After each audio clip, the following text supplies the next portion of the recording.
పోషించడం నా వల్ల కాదు నైనా. ఒకటి సావనైనా సావు, లేదంటే ఇంట్లో నుంచి బయటెళ్ళు. ఒంట్లో ఓపిక లేదు, సూపు సరిగ్గా కనపడడం లేదు. బయటికి తెరవేసి ఎట్ట బతికేతనైనా. బతకపోతే సావు. ఇంట్లో నుంచి తల్లిదండ్రులు తెరవేసి ప్రశాంతంగా బతికే వాళ్ళని ఎంతో మందిని చూసినాను నేను. కొన్ని రోజుల తర్వాత, నైనా నీకోసం ఫ్రూట్స్ తెచ్చినాను నైనా. ఈ దినేష్ నువ్వు ఆరోగ్యంగా ఉండాలి. ఉండు, జ్యూస్ చేసి తీసుకుని వస్తాను. తాత మొన్నటిదాకా సావమంట ఉన్నాడు, ఇప్పుడేమి ఇంత ప్రేమ చూపిస్తున్నాడా? ఈ రోజు నాకు పెన్షన్ వచ్చే తేదీనైనా.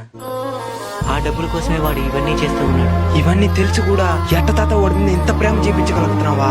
కన్నవాళ్ళం కదనైనా, కఠినంగా ఉండలేకపోతున్నా. మా అలాంటి ముస్లిం వాళ్ళందరూ మీ పెళ్లిళ్ళు చూసి చనిపోవాలని ఎందుకు ఆశపడతామో తెలుసానైనా.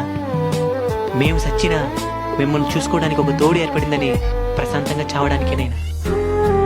తల్లిదండ్రుల్ని బతుకున్నప్పుడే బాగా చూసుకోండినైనా. చనిపోయిన తర్వాత చూసుకోవాలనుకున్నా మా ఫోటో ఉంటుంది కానీ మేముండం.